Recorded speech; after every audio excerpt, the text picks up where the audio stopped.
நண்பர்களே, இப்போ நீங்கள் பார்த்துட்டு இருக்கிற வீடியோ நம்ம முதலமைச்சர் அவர்களுடைய பொன் கரங்களால் திறந்து வைக்கப்பட்ட ஊராட்சி ஒன்றிய நடுநிலைப் பள்ளியுடைய கட்டடத்தை தான் பார்த்துட்டு இருக்கீங்க. இந்த வீடியோவை தேடி கண்டுபிடிச்சி பகிர்ந்தது யாருன்னா நம்ம பாஜகவுடைய முன்னாள் தலைவர் திரு அண்ணாமலை அவர்கள். அண்ணாமலை அவர்கள் என்ன போஸ்ட் போட்டிருக்காரு அப்படிங்கிறத இப்போ பார்ப்போம். கடந்த 2024ஆம் ஆண்டு ஜூலை மாதம் 64.33 லட்சம் ரூபாய் மதிப்பீட்டில் கட்டப்பட்டு முதலமைச்சர் திரு மு க ஸ்டாலின் அவர்களால் திறந்து வைக்கப்பட்ட ஈரோடு மாவட்டம் கோபிச்செட்டிப்பாளையம் அருகே உள்ள கூகலூர் ஊராட்சி ஒன்றிய நடுநிலைப்பள்ளி கட்டிடத்தின் மேற்கூரை நேற்று இடிந்து விழுந்திருக்கிறது. நேற்று விடுமுறை தினமானதால் வகுப்பறையில் மாணவர்களோ ஆசிரியர்களோ இல்லாமல் அதிர்ஷ்டவசமாக பெரும் விபத்து தவிர்க்கப்பட்டிருக்கிறது. தமிழகம் முழுவதுமே அரசு பள்ளி கட்டிடங்களின் மேற்கூரை இடிந்து விழுவது தினசரி செய்தியாகியிருக்கிறது. பள்ளி குழந்தைகளுக்கான கட்டிடங்கள் கட்டுவதில் கூட திமுக அரசு இத்தனை அலட்சியமாக செயல்படுவதை சற்றும் ஏற்றுக்கொள்ள முடியாது.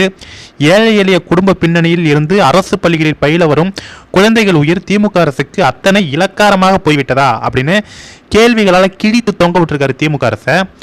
கடந்த 4 ஆண்டுகளில் திமுக அரசு எந்தெந்த மாவட்டங்களில் புதிய பள்ளி கட்டிடங்கள் கட்டியுள்ளன என்று ஏற்கனவே கேள்வி எழுப்பியிருந்தோம்.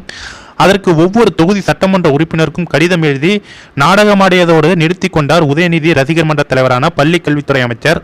விளம்பர ஷூட்டிங்கில் பிஸியாக இருக்கும் பள்ளி கல்வித்துறை அமைச்சர் இதுவரை இடிந்து விழுந்த பள்ளி கட்டிடங்கள் கட்டிய ஒப்பந்ததாரர்கள் யார், அவர்கள் மீது திமுக அரசு எடுத்த நடவடிக்கை என்ன என்பதை பொதுமக்களுக்கு வெளிப்படையாக தெரிவிக்க வேண்டும் அப்படின்னு அன்பில் மகேஷுக்கு அண்ணாமலை அவர்கள் காட்டமான ஒரு கேள்வியும் பதிலும் அளித்திருக்காரு.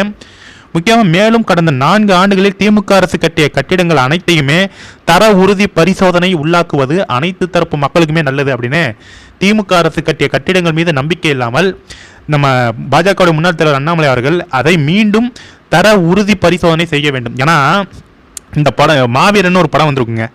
அதில் எல்லாத்துலேயுமே பேட்ச் ஒர்க்குன்னு நம்ம யோகி பாபு காமெடி பண்ணிட்டு இருப்பாரு.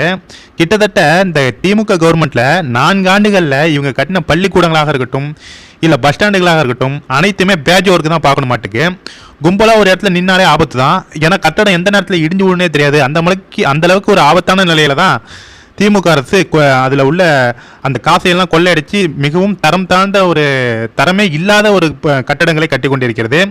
கண்டிப்பாக அண்ணாமலை அவர்கள் தரமான பதிலடி கொடுத்து திமுக அரசை கிழித்து தொங்க விட்டுருக்காரு. இந்த வீடியோ பார்க்குற ஒவ்வொரு தமிழ்னு எல்லாருக்கும் ஷேர் பண்ணுங்கள், லைக் பண்ணுங்கள். Thank you friend.